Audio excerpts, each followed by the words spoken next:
what you want, when you want it, where you want it. This is The Mesh. Foot Candle Films. Film news and reviews from two guys who really like movies. This episode is brought to you by the Foot Candle Film Society. For a schedule of upcoming screenings and membership information, visit the Society's website at www.footcandle.org.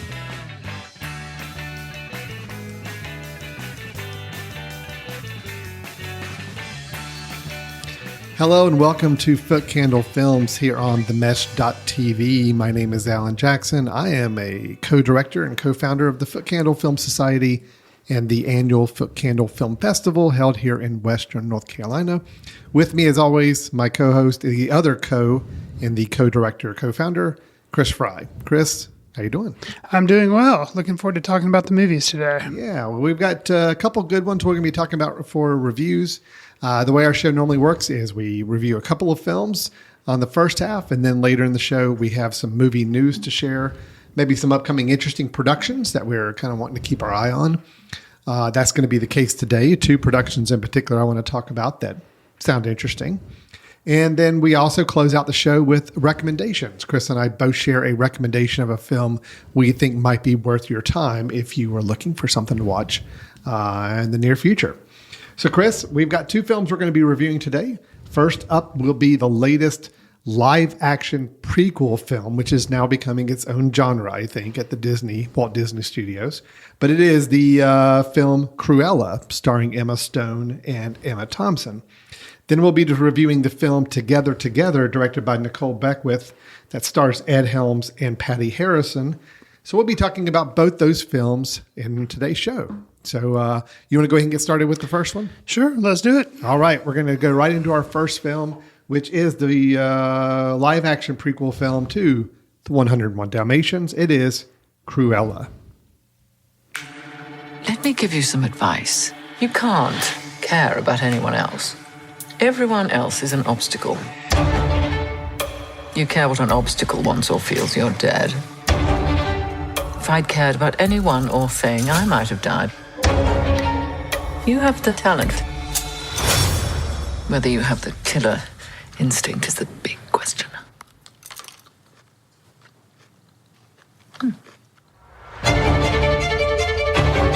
She thought she owned everyone. It's foolish. Unhinged. Well, you're fired. Why are you speaking? I think you've nicked me. But there's something about poetic justice that's just so poetic. You won't admit you love me, and so how Do you ever lied? To know you always tell me. Get her. This doesn't have to be a scene. It really, really does. I'd like to remind you all that I'm doing this in heels. What was your name? Cruella. If you can make your mind up, we'll never get started. I want to make trouble. You in? I do love trouble. Being part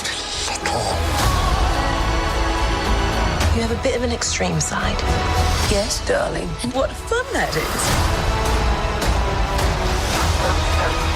She stole my dogs. I guess you must hate her. She has made it me or her.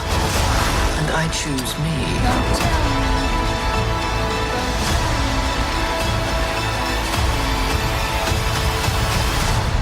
Don't worry. There's lots more bad things coming. Perhaps.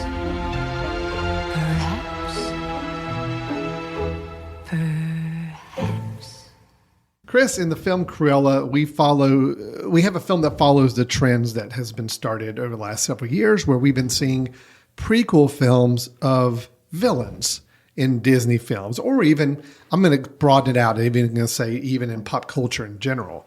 You know, you had Maleficent with Angelina Jolie. I think there were two movies of that little franchise. They were.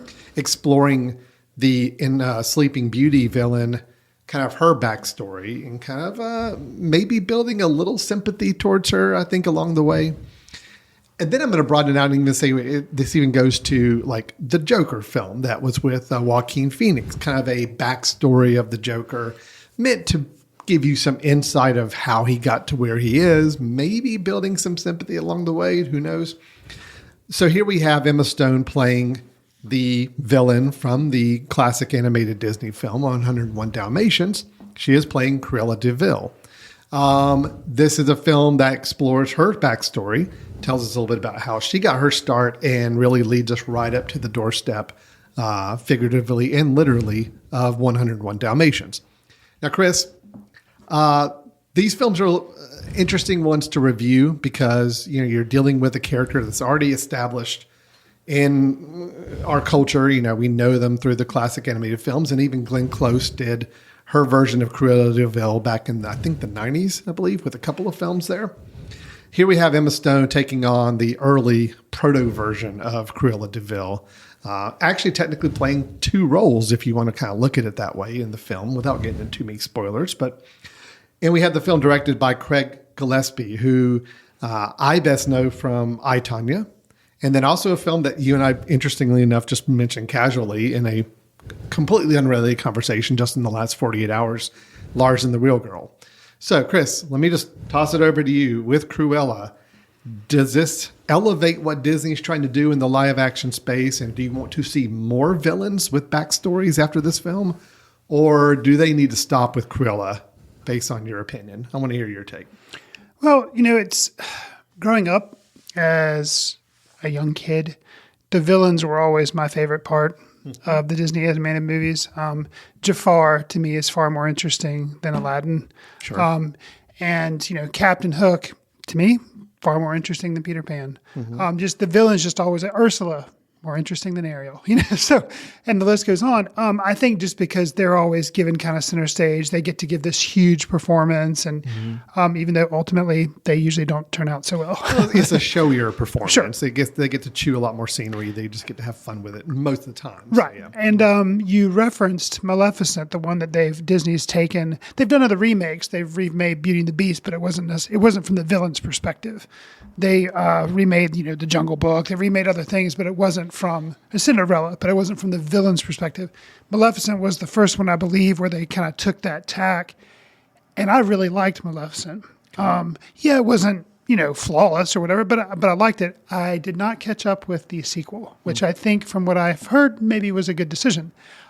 So with this one, coming in after, it's like they found one formula that kind of worked. And am I leery of them continuing to do this? Well, maybe, to answer that question. But as far as for this film, it worked for me. And I can go into some reasons why. But I think this was a good addition to their catalog. I'm pleased. Now, that being said, I really, really, really, I think that's 3 reallys. That's probably enough. Hope they avoid the trap of making a sequel. Yeah. But, if this makes enough money, I get it. They want to, it was ended perfectly, and without going into spoilers again. But yeah, so that was kind of my general experience with the film before I go into my laundry list of positive and negatives. How about you? No, I liked it. I liked it a lot. I actually really had a fun time with it. I'll admit, not to get too specific with it, I was worried starting out. The first 10, 15 minutes had me really worried. You were like, where's Emma Stone? Well, there's that, but I mean, it was basically what I expected if Disney was going to make a prequel about Cruella de Vil. It would start out exactly like this. Kind of cutesy, I'm like, please don't let this be the film that Sure. we're going to be seeing for the next 2 hours. And luckily it wasn't. Right. I mean, once they got past the obligatory, I guess, this is her as a child and this is her as a youngster and her in school and all this stuff that was just kind of groan worthy. It didn't work. But then when you get to Emma Stone, and I think especially when you get to Emma Thompson in there as well, the two of them, once they both get into full gear, it was a really fun show after that. Yeah, the Emma versus Emma was highlight of the film. I mean, I like sure. Emma Thompson in most everything, but to see her get to be so deliciously evil. Yeah, and play a big role. Yeah. It was so much fun to see. So Right. she was great. No, I think the film works, and I think it works for a couple reasons. One, Emma Stone and Emma Thompson. I think they help make this work. Two, I think going into with the setting of the London punk scene and just the fashion world and that scene, it was a fun world to explore. You know, it was something that really matched the tone of the film they were going for. The music also, I think, worked for the most part, although there's a couple of places I already see you grimacing as well. Yes, there are a couple of places where it was a little too on the nose, a little too easy a needle drop. But in general, the overall tone of the choice of music and the style and the production and the sets and the costumes, everything kind of worked, I think, is creating this environment around us. But yeah, I've got some comments on specific music drops, but we'll talk about that a little bit later. But I do think a lot of that worked really well. I'm also going to give huge kudos to Paul Walter Hauser as Horace, playing really the comic relief of the film. But he did it, and I think it worked. I mean, I found myself generally laughing when he's on screen and wanting to see more of him. So I thought that worked really well. And what could have been a very kind of eye-rolling part, I feel like, trying to play this henchman from the cartoon that we saw, you know, but giving him some degree of a personality. And I think it worked. It was fun. So what are some other positives on your end? Yeah, the way this film didn't just simply, I feel like even though it's Disney, so they are very careful with their franchise or with, you know, with the world they're building, but it wasn't so eye rolling at the things they did. Like they have Horace and Jasper. They're this kind of, you know, crime that help Cruella. They're henchmen, but yet they don't make it so stereotypical. They give them like each little quirks, but it somehow it still works. Yeah. And the whole underlying story of Cruella's development on how she got to where she may or may not be by the end of the movie, that was interesting to me. Even though I thought I knew from the very beginning something that happened, I was like, oh, they kind of keep something shrouded. But then there's a kind of a bigger reveal much later, and I'm like, okay, now that's not what I thought was going to be the reveal. Yeah. So that, which there again, don't want to get into spoilers. So they kept ahead of me, which I always admire a film when they can do that, you know, because the idea is you don't really want to figure out stuff. Right. You want it to be a surprise. Yeah. So I like that. You mentioned, you know, I have a lot of praise for this picture, but if we do want to get into, I'll say just off the bat, it seems like the two negatives that I have, and there are only two, are similar to ones that you have. Even though I like the film, it was... There again, this, you know, if you're playing a drinking game, I guess take a drink when I say it. It was 2 hours and 14 minutes. Yeah, no, it was long. Now, I felt like it moved pretty well, but I was on the same page with you.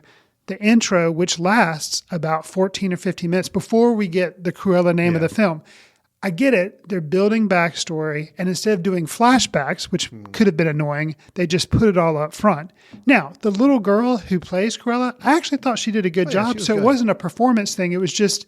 I think because from the previews and everything, you're just anticipating Emma Stone. And it's like, you don't get her until 15 minutes in. You hear her voiceover, and she has some clever lines. And I think her vocal work as Cruella was awesome as well, because she has a lot to live up to with that vocal performance from like the cartoon. And I thought she did a good job. She wasn't like trying to match it exactly, but it was enough, the kind of huskiness that she had to her voice and everything. I thought it was brilliant. But I was getting kind of squirmy in my seat. And then finally you get the cut and you're like, okay, now the movie after 15 minutes is getting started. Now, if that had been the only time I was squirmy, I'd have been fine. I am going to say something without, there again, trying to keep spoiler free, because I think this movie does have some surprises that'll be good if you don't know. Yeah. There's a scene where there's a big fire. Yes. Okay. After that big fire, I kind of felt like, I can't believe there's another half hour of this movie, because I kind of felt like at that point, lots of things had been established. And then it was kind of like, okay, now they do build up, and then we have the ending of the film, obviously, which was still good. But I felt like it was kind of sluggish and could have been tighter, because by that time you've already experienced all these surprises, and then it's just kind of like, okay, you know, I don't know. That made me a little, I'm skittish. I can see that. I was surprised like you. I think I actually pulled up, you know, that's one of the things about watching it on a at home on a Screening, computer or like, screen, yeah. as I can actually pull up the little remote and do a little pause and see how much longer is left in the movie. Yes, after the fire scene and kind of how that ended, I did find myself a little surprised to look and say, oh, wow, yeah, there's still a lot of this movie left. I think, too, the film suffers a little bit in that some of the scenes are fairly repetitive. I think we have like 3 different fashion heist scenes, or ballroom, scenes where there's a heist going on in the background. And they're all fun, but it is a little repetitive. So, And I think, okay, and I agree. And there again, so you have a first one, and I can say what this one is because it's in the preview. Mm-hmm. It's the flame dress. Yes. Okay, so you have that one. Good.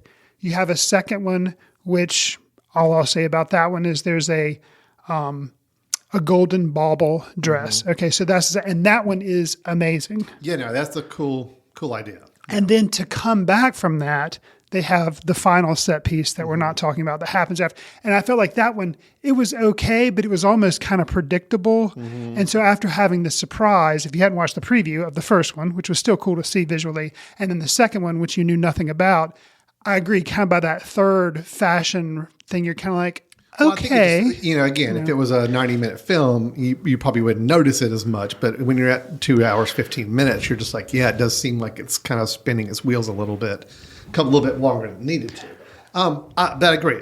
It didn't make me not like the film. Sure. It's just something I thought was, could have been tidied up to make it a little more streamlined. I mentioned the music, and even though I like the tone and style of the music, I mean, it's the Alan, Yeah. let's do this because we're both on the same game. There's a just lot of times when Alan and I review, it's all the time. We're giving our opinions, folks. Yeah. Neither one of us are saying we're right and the other person's wrong. But because I can tell from Alan his thing, we both have this same problem. Now, what I think will be interesting, I want Alan, if he can, to mention specific ones that did not, needle drops, that did not work for him.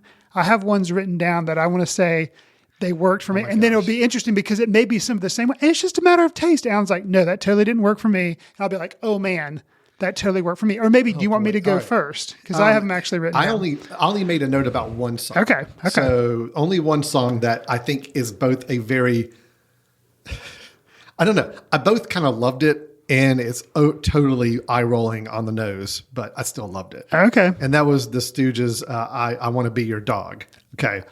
I actually thought that one was. I'm like, as I hear the words, as I'm hearing it play, I'm like, well, of course they're going to play this, Right. But it is kind of awesome to be playing this in a Disney film. So I'm like, I'm okay with this. Okay. So, prior to that point, and I think I am usually, I like music a lot, and I'm very in tune with how movies use it. Yeah. And it got to me kind of early on that this movie was very needle drop intensive, and it bothered me. And I think not because I didn't think they were right. I just thought they were almost trying to be too clever for their own good. Yeah. For example, early in the film, there's walking shoes, which these boots are made for walking. Oh, right. Yeah. And I liked that one. And then there's 5 to 1 by the Doors, and that was like genius. But then some of them, like Stone Cold Crazy by Queen, it's just. Yeah, and there's very, the Zombies Time of the Season. I was like, know, that's the typical song you use to like say. But there again, I think it's just all a matter of, like the walk. I didn't even notice that one. And there was another one I can't remember. I mean, we could just get through laundry list. There was one that was a cover instead of the original. I thought it was kind of strange that they bothered to do that. Well, I Want to Be Your Dog was actually a cover. Oh, was that one a cover? It was Okay, it maybe wasn't that was the one I actual Stooges noticed. recording, Okay. But a guy, it sounded pretty close. And, Sure. So you had a Supertramp song. You had a Bee Gees song. "Feeling Good" by Nina Simone to me is like one of the most overused songs. I love it. It's one of my favorite songs, but it is completely overused in movies. And it was used in this one, and it was used well. It was I think used well, I but- think that's the point is, unless a movie's about music, which I guess you made the kind of thing that it could typically kind of be because it's about punk, about fashion. So, but unless I guess a movie is specifically about music, the needle drops, like an Almost Famous, doesn't bother me because that movie's about music. Yeah. In this movie, we're more about something else, and I think if more some soundtrack work. As opposed to using actual songs. Well, and here's a little bit of the problem. I don't know if all of these songs are period appropriate. Are period appropriate either. Yeah. So that's a little bit of that. When you started to hear some songs that were a little bit newer, like I think a couple of these songs are more like 70s, 80s movie instead of like 60s, 70s that it should be. Okay. Then I think that's when it pulls you out and be like, okay, yeah, they just wanted to drop in some cool songs that kind of match what was going on at the time. And I mean, again, I had a good time with it. Sure, it was one of sure. those things where almost like you're waiting to see, oh, what song are they going to play Well, next? A little and- jukeboxy to it. And yeah. Which, again, for this film, I was into it. Sure. It worked. But It I took- could see where it could be a problem. It took me by surprise that they were kind of using that motif. And I thought the film was clever enough on its own rights that it didn't need to be doing that. So kind of because it was so clever, it kind of took me out. Maybe after the first couple, I was like, okay. Yeah. But I mean, that is a very small negative nitpick. Right. So Ultimately, I still enjoyed what they did with music. I did. I just, I can see where it's, if you're not into the movie, the music's going to annoy you because it's Sure. just going to be like, okay, what needle drop are they putting in now just to have that cool song in there? And that's you never want that to be what takes you out of a film. It didn't for me. I enjoyed it. I think it added to it. I'll just mention another thing too. Sure. Kevin Novak, who I don't know, you've never seen the show What We Do in the Shadows, the actual TV show, not Correct. the movie. I have not. He's from that TV show. He played Roger Radcliffe, who's Roger that we will eventually see in 101 Dalmatians. A small part, but he was fun. I liked him a lot in this.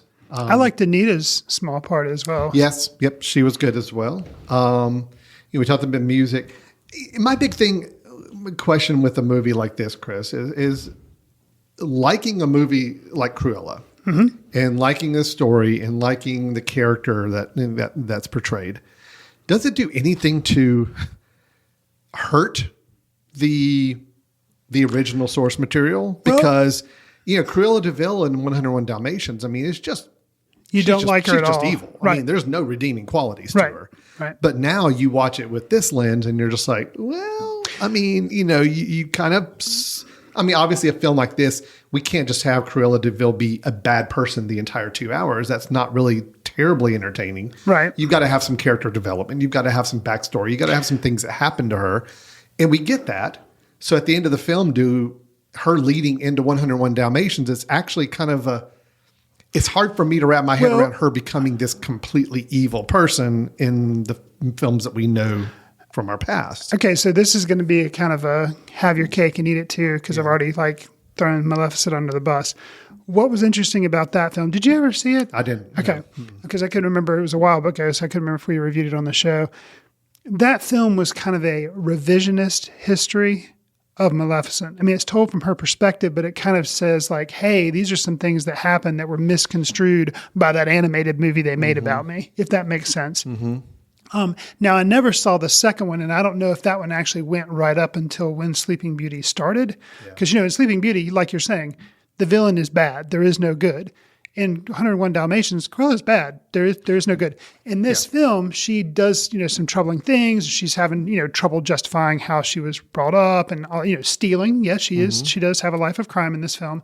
But at the end of this film, I agree. If they were to go on into the animated movie, you'd be like, whoa, what happened? So that's what kind of impresses me is this, again, is kind of a revisionist take on Cruella, which is why I don't think it would be a good idea to make a sequel because if you did, but that, I guess they could do it and maybe it would be really ingenious how they do it. But I'm going to dance around this without going into spoiling. Sure. I was really curious how they were going to handle her relationship with Dalmatians. Well, with dogs in general. With dogs. Right. And there was a moment, it was actually a little confusing late in the film. And I kind of had to rewind a bit and make sure I knew what was happening with her, supposedly her action she took with some Dalmatians. Right. And of course, you're already, people watching the movie know the original animated feature. So they know her dislike of those dogs and what her intentions are with those dogs. So that's where it's a little muddy. And I could see where somebody, like you said, if you watch Cruella first before you ever saw 101 Dalmatians, you're like, huh? and you watch that, like what happened to her in between these two? Because there was at least some redeeming qualities to her at the end of Cruella where you don't see that in 101 Dalmatians. Right. It's more of a theoretical question about, is this a concern that the more we explore the backstories of these villains, classic villains, do we actually lose them being really good villains in their original source material. Right. I mean, again, I know everything should stand apart. It doesn't all.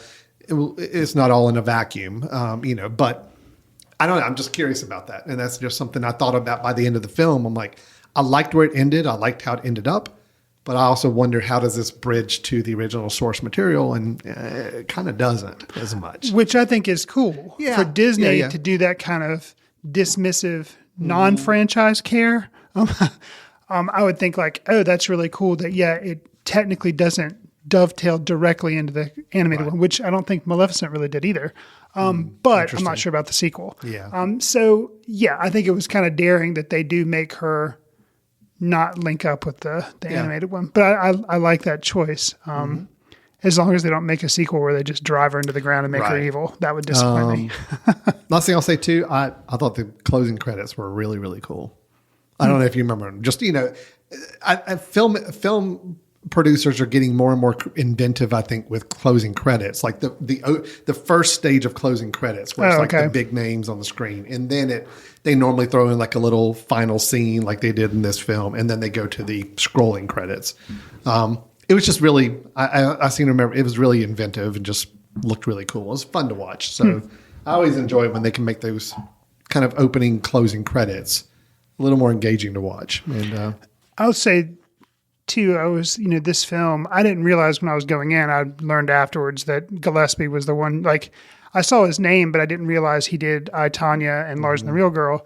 And something about going into this, I felt like it needed a director's kind of special touch to give it a sense of, I don't know, style, not necessarily just because it was fashion, but just something about it, like it needed some quirk. Like back in the day, before maybe he lost a little bit of his mojo, I would have said, Tim Burton's take on Cruella would have been interesting. Yeah. But, after the Alice in Wonderland debacle, I'm kind of away from that. However, something about, I think his direction on this really worked well. Now, granted, paired with that, even though we just finished the Oscars, I feel like it's probably too early to give a costuming, production, hair and makeup nomination. But I hope they don't forget about this film because it's very central for that to happen, for Cruella to have her hair, for the costumes to be what they were, production design, like the sets of the different, it's pretty important. It's not that it's not important in all films, but like in this one, like it really kind of to me stood out. So the whole set of the Emma Thompson characters, the Baroness, her fashion studio was really cool. Just I liked all the scenes that took place in there, just because I liked the style of that space. And granted, it's a little more of a heightened version of a fashion studio, of course, like you would expect, but it still worked. And I like that a lot. I agree with you. I think sets, costumes, hair, makeup, all that are things that should be kept in mind. Unfortunately, with a film that's released early in the year, those are ones that normally get lost by awards time, but I hope that's not the case here. So, yeah. I guess, final thought from me is if you would like to see a mashup of Devil Wears Prada and The Joker with a Disney-ish happy ending, this is for you. Yeah, that's a good way to put it. It really is. And actually, when the trailer came out for this film, I remember people online are saying, it's kind of the Jokerized version of Cruella de Vil, which, if you want to play it that way, it is. But obviously, it's still Disney. It's still one that, your kids can watch, even... It gets a little dark in some places, but not any darker than some darker live action Disney films generally do. Yeah, it's still one that's okay for everybody to watch. Yeah, it's PG-13. It's not like it's too trouble. It's a little edgier. It is PG-13, a little edgier than normal. But yeah, I had a really good time with this film. I enjoyed it quite a bit, and I, like you, don't want to see a sequel. I'm happy with the way they ended it, but we will see. Emma Stone, I think, really seemed to be having a lot of fun with this part, and it was fun to see her really cut loose with a very over-the-top character, and Emma Thompson as well. So kudos to both of them on this. All right. Well, that is Cruella. It is, as of the time we release this episode, it should be available online. Is it a Disney Plus free movie, or is it one you got to pay for? It is. You will be paying a little bit of a premium, kind of the Mulan model. It'll be in theaters, but it's also going to release on Disney Plus the same day for a premium. Right. So. Gotcha. So that is Cruella. Chris and I are both recommending it as a fun watch. And so now let's move on to our second review, Chris, which is the film Together. Sorry, I'm just I am a little nervous. I've thought a lot more about being a dad than I've thought about making conversation with the person carrying my baby. Right. Well, I'm nervous too. To my sperm, to the donor's egg, and to your uterus. Cheers. Cheers. Mom, Dad, have some exciting news. I'm pregnant. I mean, the surrogate is pregnant. I'm not going to tell anybody. I'm Matt. I just don't have anyone that I really need to share the news with. Does that bother you, Matt? Hey, sorry. Hey, man. Bryce. So did you guys just do it, or? Matt. Oh, who is this guy? You can't do that. Says who? Are you like her uncle or something? No, I'm not her uncle. I'm the father. Oh my God, you're her father? No, I'm not her dad. What do you think? It is more than fine to have sex when you're pregnant. But, like, my baby is in there absorbing ejaculate. I use protection. Why are you doing this alone? Because I am alone. I'm in this chapter of my life that feels like it should be over, but it's not. It's just on a loop. It's weird to be perceived as hopeless in this moment when I'm actually incredibly hopeful. Why are you alone? I don't think being alone is a bad thing. So are you gonna have the baby shower? I just want to say thank you for doing this with me, and I also apologize for everyone I know. Is that what this is like? Like donating an organ? I don't know. I've never donated an organ before. We should have better boundaries. Are we friends? Aren't we? I think that if we are, in order for this to work, we shouldn't be. I'd like to start class with a cleansing breath. Sometimes people just connect. It's not about being attracted to one another. So, how many friends in their 20s do you have? I don't know. At some point, you will give birth to a child, and then what happens? Just because you're not like together doesn't mean that you haven't created a bond. But I'm really worried that you're probably making a little straight white guy in there. That's the whole plan. I just give him a podcast.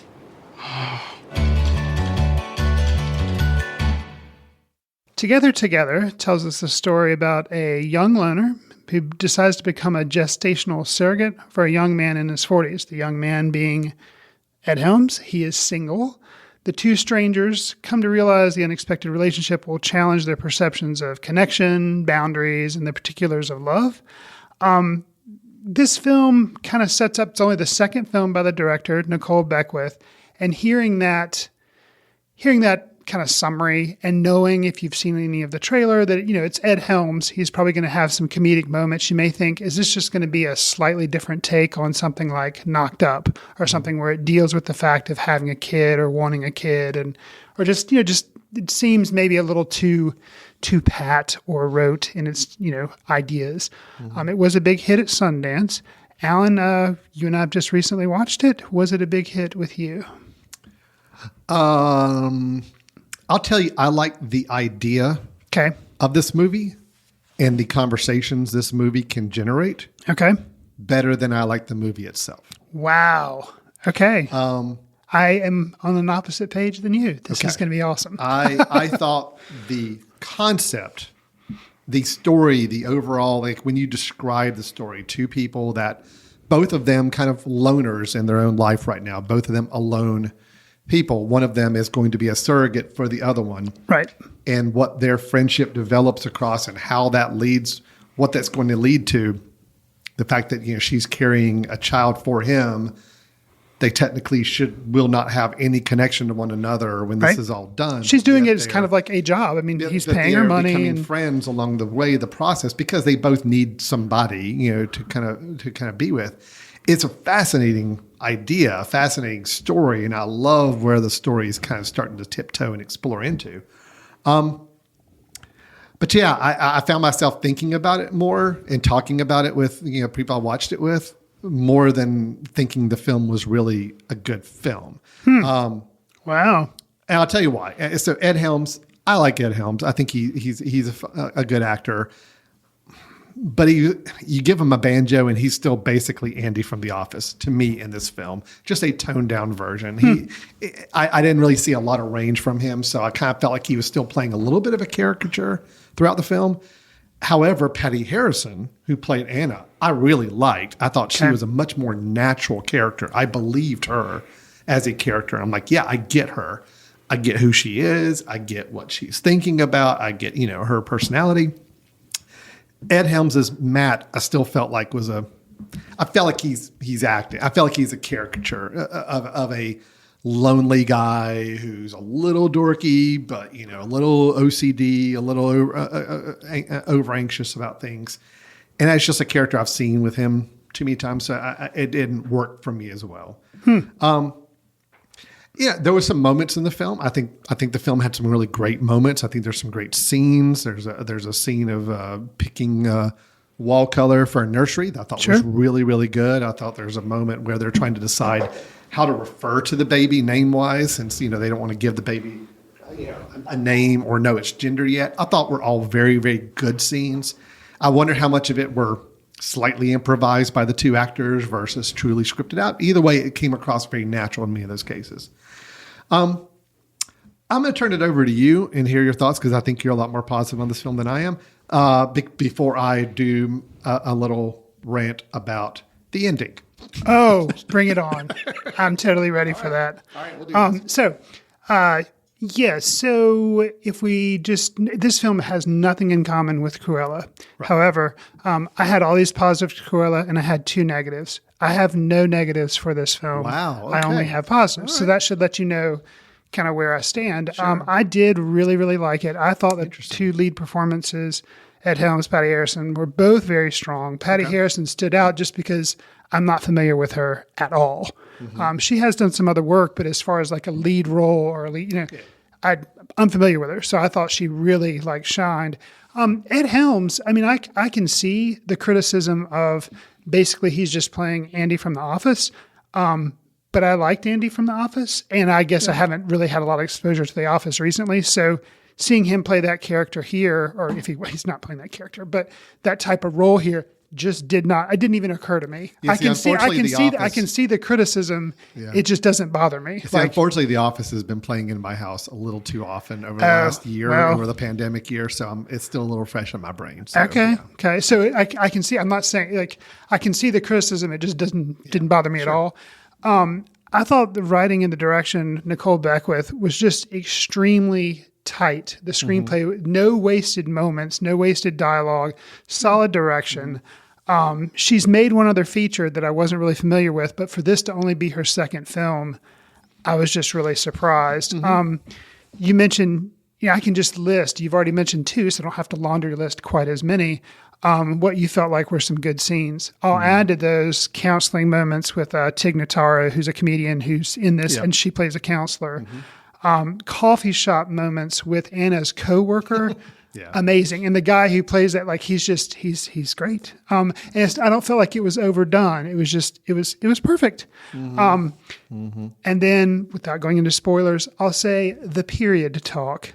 I thought that was amazing, and amazing both on Ed Helms' part and on Patti Harrison. It took, they complemented each other so well, because it was like they had to really, it was like a comedian duo up on stage. There has to be a straight man, there has to be somebody, and just that exchange, just so good. And then for where this movie is going, and for what I felt like it was trying to do, and what it was doing for me. The last scene and where it ended was magnificent. It couldn't have been better. Now, for people I know, they're going to be like, they'd be really disappointed that my wife, sitting right beside me, was one of them. And without getting into spoilers, she was saying I think this is and I'm like, no, they purposely left it ambiguous. And she's like, no, we went and turned on the closed captioning and watched that final scene, because she was so convinced a bit of information that had been agreed between the 2 couples not to be discussed was slipped in there. I'm like, no, we don't get to know, just like the surrogate doesn't get to know. And sure enough, when we turned on the captioning, no, there's nothing there that indicates this thing. Nope. I know. And I'm telling you, we turned on closed There's captioning. not a pronoun? No, totally not. My wife said the same thing. I know exactly. And I'm like, no. And I thought it was so genius that the film did that. So I obviously, we're trying not to get into spoilers with this last scene, but no, I totally dug it. And the fact that they kept something true to what they had been going on in the movie, I thought was amazing. So, see, okay, Chris, we've talked about movies for years now. Yes. I love open-ended films. I love ambiguous endings. I'm the guy that when we would have foot candle screenings and the film would end and you could hear groans in our audience because they hate it. I love it. And I'm like so happy about that. That's why I'm happy we're reviewing this. And I'm happy you didn't like Chris, it because it makes a discussion more Chris, interesting. This is a film where I would have loved to show this to our foot candle audience because I would have been anticipating that groan. Oh my gosh, that groan would have been so bad at the end. And I would have been bring it on. I understand what the message is with abruptly ending it the way it does. However, I'm going to be the one to champion say I felt like this is a film that warranted one, and I can't believe I'm saying this because I'm not the guy to ever advocate this for a film. But yeah, for whatever reason, we spend 90 minutes with these two characters and you get to know them so well and you just, whether you agree, you like their relationship or you think their relationship is fraught with danger, you can kind of feel both ways about it.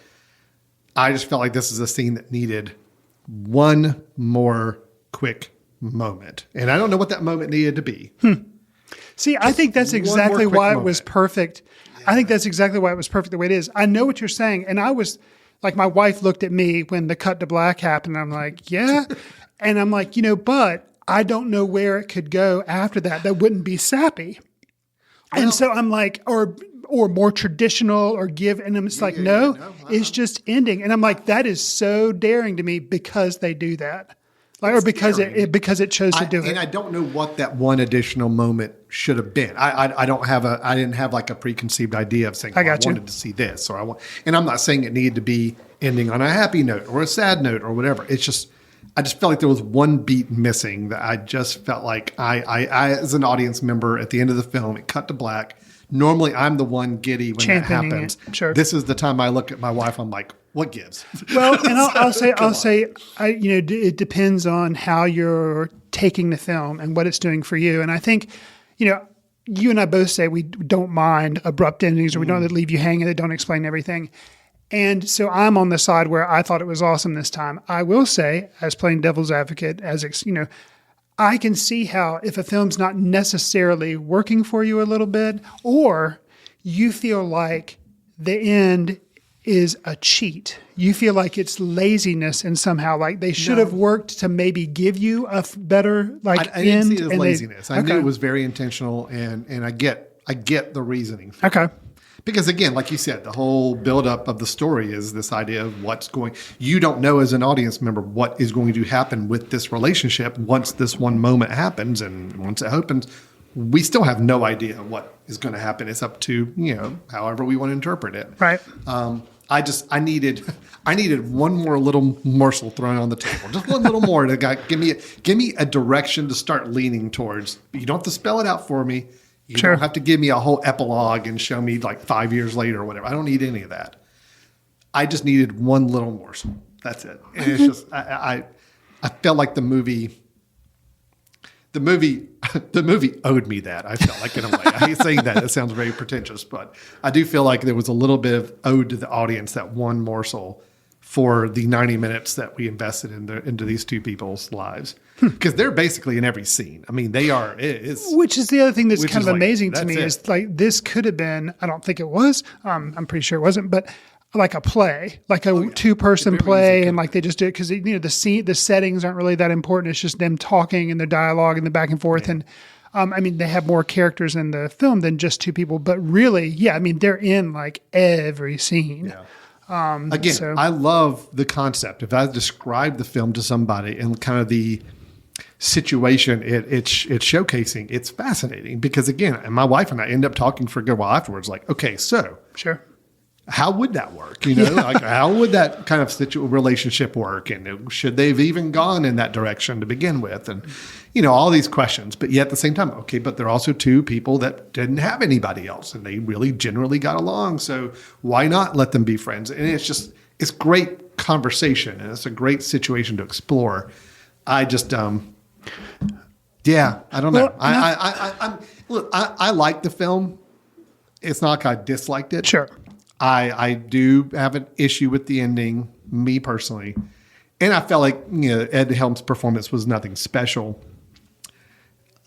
But again, I like the concept more than I thought the execution of the film worked overall. So. I appreciated too that it seemed, to me at least, it was a very compassionate, non-mocking look at people being single and being lonely. Sure. It wasn't, I didn't feel like it tried to judge, but it did bring up complications sometimes of, for instance, Ed Helms' mother says, wait, you're going to have a kid, it takes two people to have a kid. There's a reason it needs a mother and a father, like all these kind of things. Yeah. And it's like things that as an audience member, you might say like, yeah, him choosing to have a kid, it's okay. But, he's going to have a lot of challenges because it's all on him, but it makes you like people address things and you see like, I don't know, it just kind of lays things out on a playing field and is sympathetic to people that are single and lonely. Mm-hmm. So I thought that was a unique kind of take on things. Yeah, it was. I appreciated the film.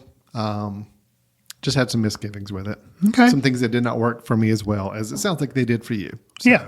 I still think it's worth a watch.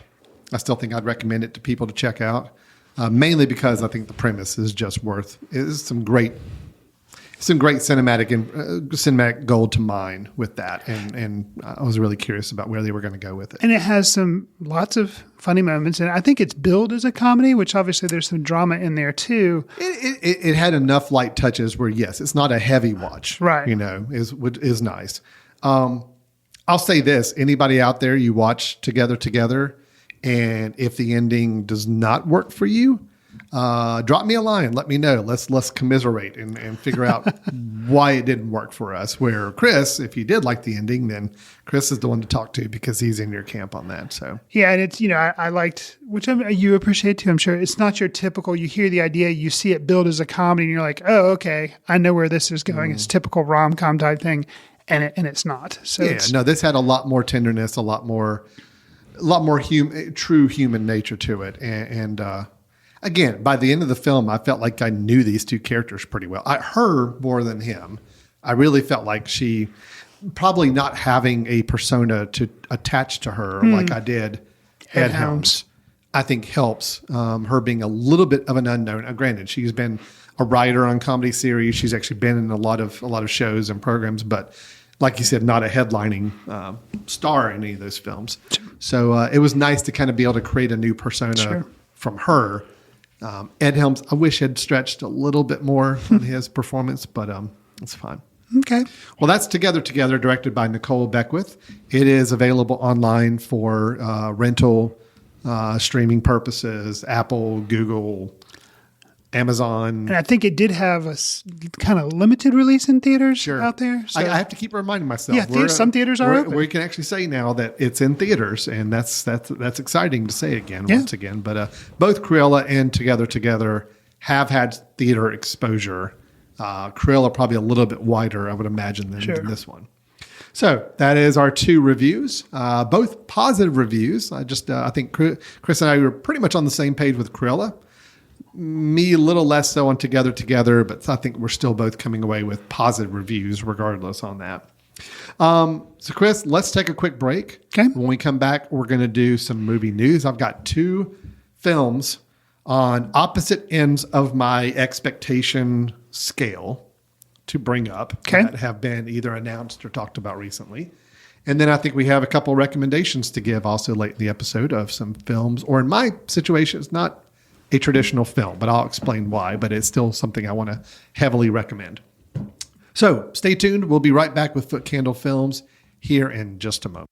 This podcast is sponsored by Jackson Creative, a custom communication agency located in downtown Hickory, North Carolina, specializing in online content creation. To learn more, visit thejacksoncreative.com. Jackson Creative, we tell your story. Welcome back to Foot Candle Films here on themesh.tv. Chris and I finished our reviews of the Disney film Cruella and the smaller independent film Together earlier in the show. But now, Chris, let's turn our attention towards future films that have been either announced or have some interesting production news associated with them that we want to talk about. I think we have 3 of them to cover here. I'm trying to decide, do I lead with the one I'm the least excited about or the one I'm the most excited about? Let's go with least. I think that's a good way. I'm gonna go with least. Build to the positive. I'm going to start with the least. I'm going to let you go with yours. Okay. And then I'm going to end with the one I am the most excited about. End on a high note. Love there it. you go. Perfect. That's what we'll do. Okay. So, Chris, I don't know if this is something I need to actually acknowledge or publicly state or claim, but I've never seen the film Hocus Pocus. Have you? See, I have a problem. I confused that with The Witches. Oh, I've seen The Witches. See, I have definitely seen The Witches because I just watched it recently. Because they did a remake, and I didn't watch the remake, but I saw the original. Right. Hocus Pocus has Bette Midler. Bette Midler, Sarah Jessica Parker, and Kathy Najimy. Does not have Angelica Houston, which is The Witches. I don't think I've seen Hocus Pocus. Okay. It's one of those films that I think was several years after the time where I might have seen it at my age. Still a Disney joint? I think so. Okay. I think it's Disney affiliated. Okay. I don't know if it was Disney or if it was like Touchstone Pictures or something, but it was in that Disney family, I'm pretty sure. Gotcha. Anyway, for whatever it's worth, they are announcing, it's a Disney film. Okay. Hocus Pocus 2. So supposedly the 3 actresses are all coming back. Oh. Bette Midler, Sarah Jessica Parker, and Kathy Najimy. They're going to be reprising their roles as Winifred, Sarah, and Mary Sanderson. Now, I can already hear people writing us saying we should not be writing off a sequel to a film that we didn't even see the original for. I get it. Fair. But, I do think it's also another interesting cash note grab of a film. Yeah, that's even Bette Midler supposedly within the last couple of years was on record saying she thought the idea of a Hocus Pocus sequel was a bad idea. But now, now she's in it and they're making it. And it was from 1993. So okay. I was already in my low 20s at that point. So this was not in my wheelhouse when it came out. So I had no reason to see it. And I didn't have kids yet. So it's like I completely missed that window of being an opportunity to see it. And see, full disclosure from me, I think the reason why I think may have seen it, but I haven't seen it, I worked at the Disney store for an awfully long time in late high school and college. You may have shut it out. And so I may have had it blaring at me in the background as I was trying to ring people up at the cash register. So, I feel I know of it, but I don't. Well, Anyway, I will say this. I mean, it's not fair to judge a film, especially if we haven't seen the one it's based off of. I am always excited to see, what Bette Midler, is doing next. I mean, I think that's exciting. Sarah Jessica Parker, I can't remember really seeing anything lately. So, and Kathy Najimy, I really don't know what the last time I've seen her in a film. So, for all them coming back, I think the premise is going to be it's a younger set of witches that somehow summon the older witches back, to come back and help with something. So, who knows? There are a lot of fans. The original Hocus Pocus has a big following, from what I understand. So, could be interesting to kind of keep our eye out and see what happens with that. So, should we say that we need to research and watch the original Hocus Pocus? Well, listen, you and I both like Halloween-themed movies. We do. Like, and this is a Halloween film. So maybe that's something come whenever this film is released, which I assume would probably be next October, if I had to guess. Okay. Won't be this October because I think they just announced it. Okay. Maybe we plan on watching the original and then seeing the new one just to kind of come full circle with it. Okay. We can cross it off our list. I mean, if I watch The Witches finally, there's no reason why I shouldn't watch the original Hocus Pocus. Yeah, sure. So. We'll do that. Okay. That sounds good. All right, Chris, what have you got for us? So you may have heard, we actually brought it up as a news item at one point on the show that director Ryan Johnson, has announced that he's going to do a sequel, a follow-up to Knives Out 2, and it's going to go to Netflix. All of that and that Daniel Craig, as Benoit Blanc, had already signed on to, do the sequel. That we talked about before. However, Twitter, social media has just been on fire because apparently it's like a star is surprised when they're not a member of the cast of Knives Out 2. So far, as of right now when we're recording, we have Dave Bautista, Catherine Hahn, I already mentioned Daniel Craig, Edward Norton, Kate Hudson, Leslie Odom Jr., and Janelle Monáe. So it's like just more and more names keep getting added. I'm excited anyway to see another Knives Out. If it's going to be kind of a follow, like a Hercule Poirot type series where he does a couple of these, kind of like an Ocean's 11, but for, Knives Out movies. I'm excited about that. I am a little worried that it was Netflix who decided to do it because, I think like we discussed last time, I just worry that maybe in the mind of the filmmaker, it's like, oh, well, I'm doing this for Netflix as opposed to I'm doing this for a theatrical release. Like if there's a different mindset there. But what are your thoughts on the cast? I'm all for it. I think people forget that when the original Knives Out was being cast, it was kind of a similar thing. It was like, oh, Jamie Lee Curtis, Don Johnson, Chris Evans, Lakeith Stanfield, and then who was the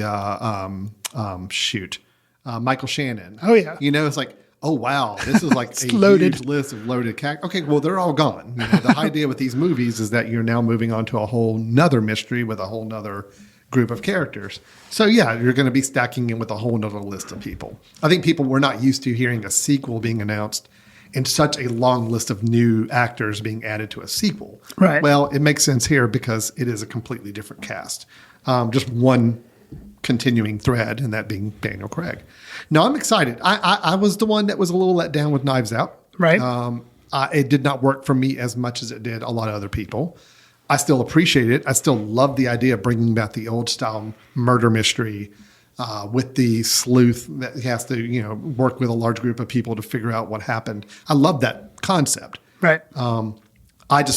I think the structural choices of the first one threw me off to the point where I didn't find myself enjoying it as much as I liked or would have liked. Well, I think we'll see there's what a chance happens with the sequel, I think, because the first one was so intent on kind of upending things, and it worked for me. You're saying it didn't work as much for you. You still appreciate the movie.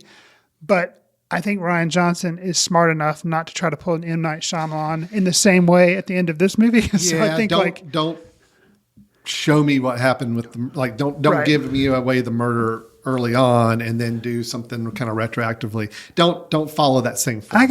I got you. But I'm anxious to see what happens. I like Rian Johnson, so I'm going to watch whatever he puts out, even if not everything is a surefire hit in my book that he does. So, cool. But speaking of a surefire hit, okay. I can't wait to see what this is. I'm betting you've heard of this. And if you haven't, I'm so excited to be announcing this to you. Okay. So we were both big fans of the film The Favorite, 2018. Yes. Yorgos Lanthimos. Mm-hmm. Okay. I have the poster in my office. And it starred Emma Stone, who we Yes. talked about from Cruella. And Olivia Colman. Yeah. Right. So we have an announcement of the next film that Yorgos Lanthimos is going to be working on. I don't know that I've heard this. Awesome. So he is going to be bringing an adaptation of a novel by Scottish author Alasdair Gray called Poor Things. Poor, like P-O-O-R, Yeah. Poor Things. Okay. It's a reimagining of Frankenstein. Oh, I've definitely not heard this. Okay. But it replaces Frankenstein's monster with a young woman named Bella Baxter. Emma Stone will be playing Bella Baxter. Wow. Mark Ruffalo and Willem Dafoe will be in the film alongside her. Okay, the only thing that could build this up anymore is if you tell me it's a musical. Oh, no, not a musical. Dang, Sorry. because Yorgos Lanthimos is doing a musical with that kind of stuff, and Emma Stone can do a musical? Okay. Well, but this is a Victorian-style story, a Okay. Victorian tale of love, discovery, and scientific daring. Poor Things tells the incredible story of Belle Baxter, a young woman brought back to life by an eccentric but brilliant scientist. And what I read a little bit more about the book is that supposedly she comes back with the brain of a child, but with some very interesting views towards sexuality. So, wow. Sounds like a Yorgos Lanthimos film as totally soon as does. you get into that kind of description of it. So I am very, very excited. Wow. Sounds really, really interesting. Yeah, and it sounds like, I am really interested. The thing that kind of worries me is it sounds like it's going to be incredibly dark, which wouldn't be surprising, consider who's doing it. But wow, no, we've gone on record. I'm not the biggest period piece person, but you take somebody like him who did The Favorite, love that film. So yeah, this has me intrigued with the little science fiction, or sci-fi element of Frankenstein. Yeah, I love the original Frankenstein story. I like seeing completely different takes on it. Sure, but I also like seeing it from a very creative mindset, like Lanthimos is going to bring to it. I'm sure. Wow. Poor Things. That is starting production now, so I don't know when we'll see it, but. That's my most anticipated film for the foreseeable future. So. Sure. Wow. That's a good one. Well, that's our movie news. I'm going to say that the Lanthimos film is definitely will be good. I'm going to go ahead and throw it out there. Hocus Pocus 2, I don't know. I mean, I can't judge it, but I'm sure a lot of people are happy to see it happening. Knives Out 2, I do think it could be good. Good. So, yeah. I think we've got some interesting ones coming up. All right. Chris, let's go ahead and wrap up the show with our last segment. This is where you and I both share a recommendation of a film or film-ish material that we'd like to recommend for people to check out as they're online streaming or viewing. These are films that do need to be ones that you can find online so people can find them in their own comfort of their own home. Chris, what do you have as a recommendation for us today? So I'm going to recommend a film that could give possibly Netflix their first animated feature Oscar. It is The Mitchells versus the Machines. It's about a quirky, dysfunctional family's road trip and how it's upended when they find themselves in the middle of a robot apocalypse and suddenly become humanity's unlikeliest last hope. This is from the production team of Philip Lord and Christopher Miller, who gave us the Lego movie. They're not directing it, but they help produce it. It's got voice work by Maya Rudolph and Danny McBride, Olivia Colman. She's just all over the show this week. She and Emma Stone have taken over. I know, which is fun. But The Mitchells and the Machines, I had heard it talked about a little bit on social media. Needed a break to watch something that wasn't quite so heavy and watched this and really liked it. Also, kind of amazing to me because it has a 114-minute running time, which is almost 2 hours. And it kept me interested and I didn't feel like it repeated too much. So I highly recommend Mitchells vs. the Machines, and I think it has already done really well for Netflix, and I wouldn't be surprised if it's nominated at least next year when it comes animated feature, because it's just really surprising how good it is. Great. No, I've actually heard some really good things about that film, so interested to see it as well. Lord and Miller, I think seem to be knocking out some really good stuff with their variety of their work so far. It's still a shame that we didn't get to see the Lord and Miller version of Solo, the Han Solo movie that they worked on supposedly for a good while before Ron Howard had to take it over. Would have been fascinating to see. But I think I may have misspoke. It's Phil Lord and Christopher Miller. I think I got Christopher Miller right, but I may have messed up on. But anyways, that's the two we're talking about. Yeah. Lord and Miller. Lord and Miller. That's an easy way to do it. There you go. Sure. Great. Okay, so The Mitchells versus the Machines on Netflix. So mine is an Amazon choice. You can watch it on Amazon if you have Amazon Prime service today. And I say it's a non-traditional film because it's 10 hours long. Oh, my goodness. It is a miniseries. Okay. But the reason I bring it up in so a film... it's not a Zack Snyder film, 10 hours long. It's actually a miniseries. We reviewed an almost 4-hour film, so we're not that far off. Right. The reason I bring it up in a film podcast is because it's directed by Barry Jenkins, who we know from Moonlight and If Beale Street Could Talk. Okay. He has directed a 10-episode miniseries on Amazon called The Underground Railroad. And I will just go ahead and go on record saying I think it's one of the most visually interesting, creative takes on a slavery period story I could imagine. Okay. This is a beautiful, beautiful, also scary and harrowing series where we follow a young woman named Cora as she makes an amazing discovery during her attempt to break free from slavery in the Deep South. So you do follow her as she's moving through different states. Even some of the episodes are titled South Carolina, North Carolina, Tennessee, as she's making her way through, trying to get to what she's always heard is kind of an area where she can be free. It is so visually interesting and so stylistic. The Underground Railroad concept, she's heard about the Underground Railroad. It's depicted as an actual railroad, like in this show, like underground. There is a subway, basically, that can take slaves to different places and be free. Just the way this thing is shot and story told is just fascinating to watch. So Thuso Mabuda stars as Cora. I'm not familiar with her as an actress, but she's really, really good throughout the whole thing. And then Joel Edgerton. You know Joel Edgerton as an actor.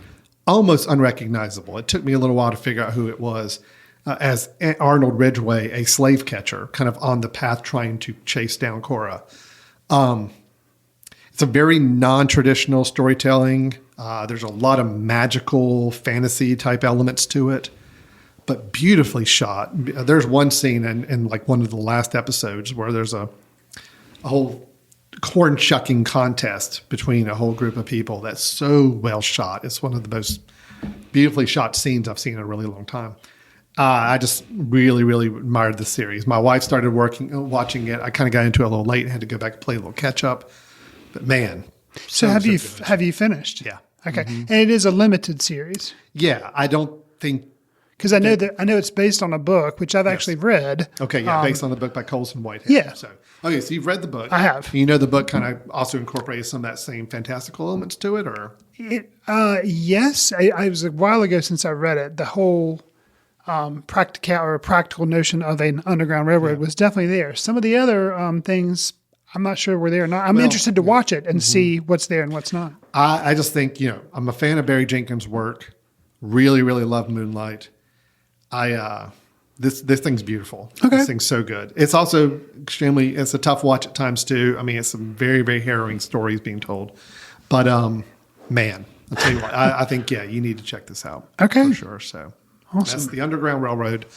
It's really like a 10-hour movie. And, because Barry Jenkins is just known for film and such a great filmmaker, I'd be remiss if I didn't at least mention this as a recommendation. So, cool. All right, Chris. Well, that is our show for today. So, positive reviews of Cruella, mostly positive reviews of Together, definitely from Chris, who gave it a very, very high rating there. Do you like Together better than Cruella, or is it not really possible to compare the two?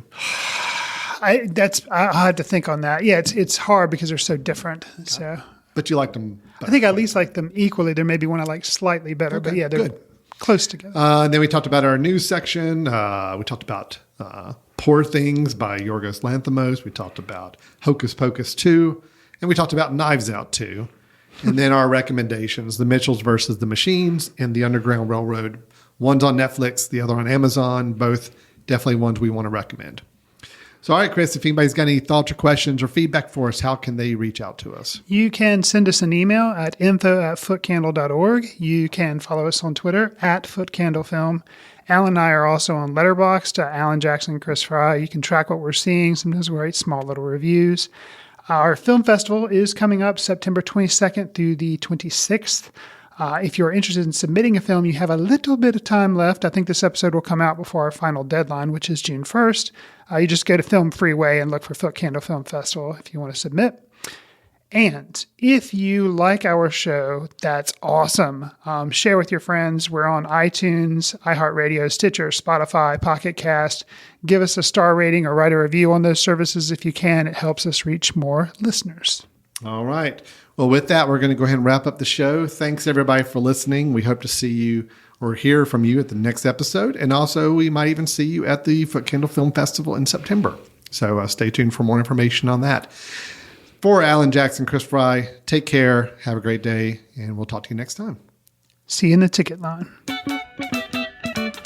Watch films in the company of like-minded people in the dark. Watch films in the underground. We won't let anyone know where you are. The films that don't make it to Carmike at the mall, or ones that were famous when Grandpa would watch films out of the reverence of the heritage of an art. Watch films through the courtesy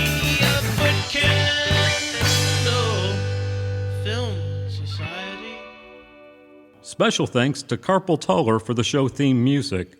For more about carpal tunnel, visit www.carpaltunnel.com.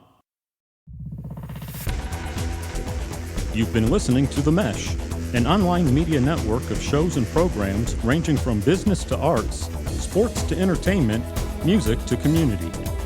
All programs are available on the website as well as through iTunes and YouTube. Check us out online at themesh.tv.